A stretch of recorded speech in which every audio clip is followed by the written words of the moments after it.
ভাবুন তো, যে বিষয়টা নিয়ে গত ৭০ বছর ধরে শুধু কানাঘুষো, জল্পনা-কল্পনা আর নানা রকম থিওরি তৈরি হয়েছে, সেটা যদি হঠাৎ বাস্তবে রূপ নেয়।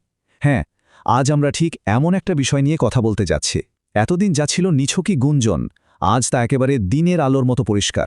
মার্কিন যুক্তরাষ্ট্র সরকার আনুষ্ঠানিকভাবে ইউএফও বা আনআইডেন্টিফাইড ফ্লাইং অবজেক্ট সম্পর্কিত গোপন ফাইল প্রকাশ করেছে।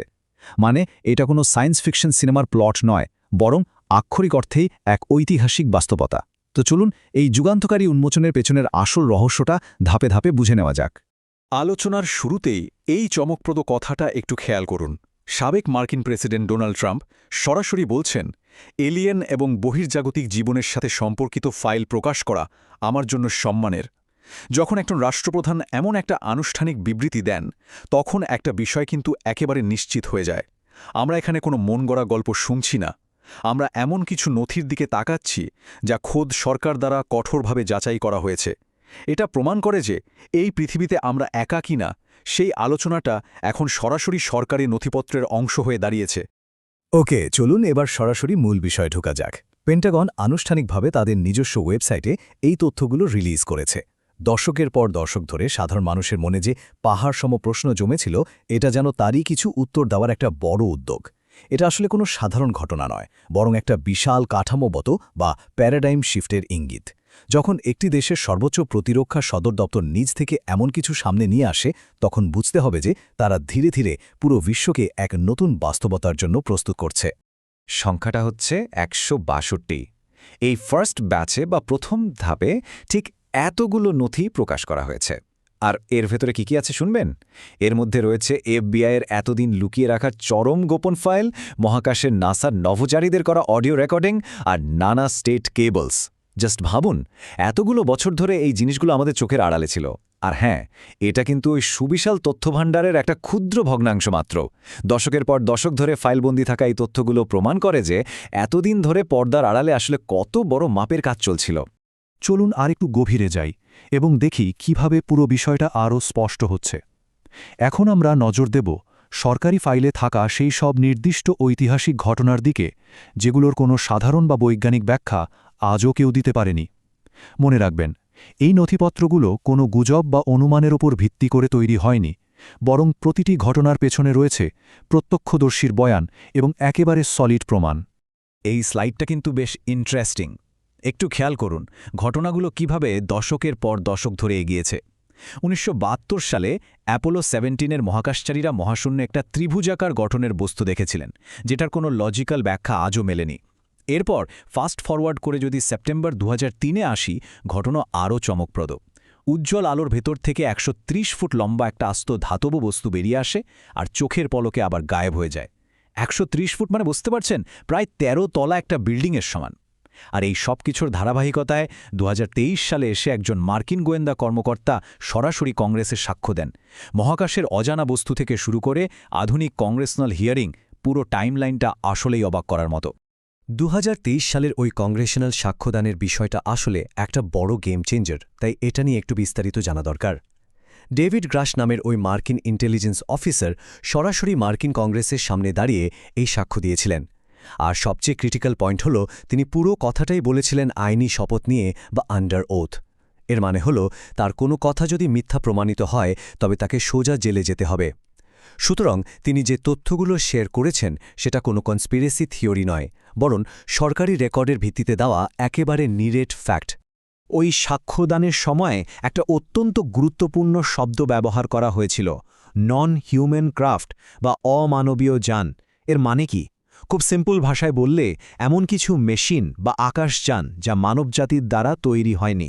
সাক্ষ্য অনুযায়ী মার্কিন সরকারের কাছে এমন কিছু উদ্ধারকৃত যানের ধ্বংসাবশেষ বা আস্ত যান রয়েছে, যেগুলোর প্রযুক্তি পৃথিবীর কোনো মানুষের হাতের কাজ নয়। সরকারি রেকর্ডে এই পরিভাষাটি থাকা মানেই হল, আমরা এখানে সরাসরি অত্যন্ত উন্নত এবং বহির্জাগতিক কোনো প্রযুক্তির কথা বলছি। আচ্ছা, এই পর্যায়ে এসে আমাদের দৃষ্টিভঙ্গিটা একটু প্রসারিত করা দরকার। পৃথিবীর এই সরকারি নথিপত্রের গণ্ডি পেরিয়ে আমাদের তাকাতে হবে বিশাল মহাবিশ্বের দিকে।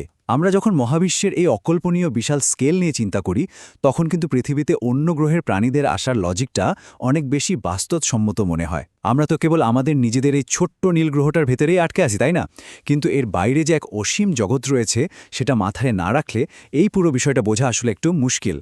2 ট্রিলিয়ন বা 2 লাখ কোটি, একটু চিন্তা করে দেখুন। বিজ্ঞানীদের মতে আমাদের এই দৃশ্যমান মহাবিশ্বে প্রায় 2 ট্রিলিয়ন গ্যালাক্সি বা ছায়াপথ রয়েছে। মানবজাতি এর কতটুকুই বা এক্সপ্লোর করতে পেরেছে? আমরা তো এখনও আমাদের সৌরজগতের বাইরে সেভাবে ভালো করে পাই রাখতে পারিনি। তো এত বড় একটা জায়গায় কেবল আমরাই একমাত্র বুদ্ধিমান প্রাণী, এই কথাটা ভাবা কতটা যৌক্তিক।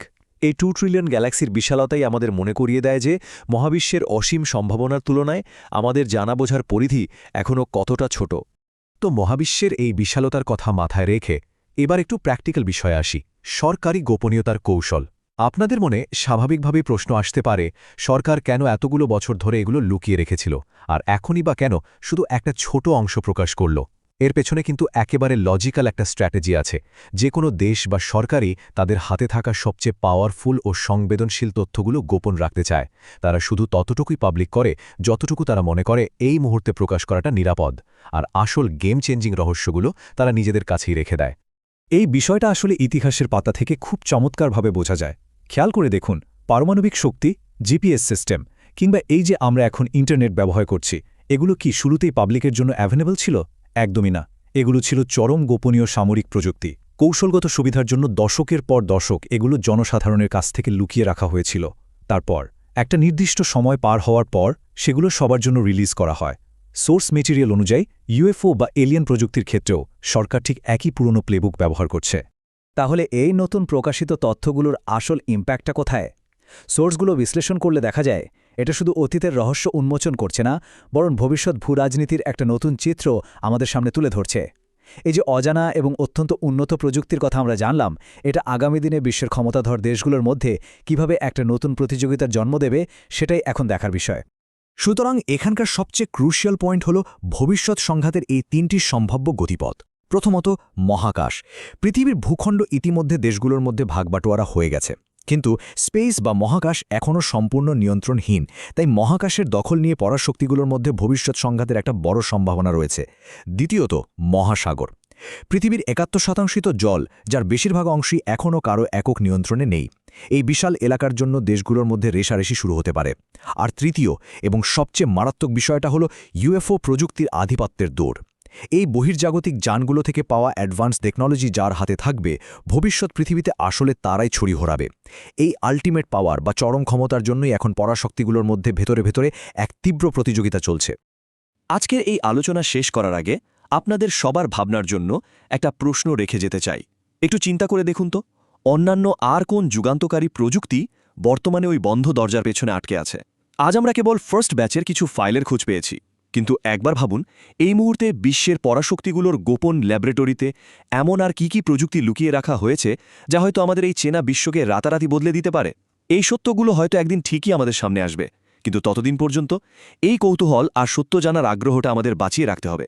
এতক্ষণ সাথে থাকার জন্য সবাইকে অসংখ্য ধন্যবাদ।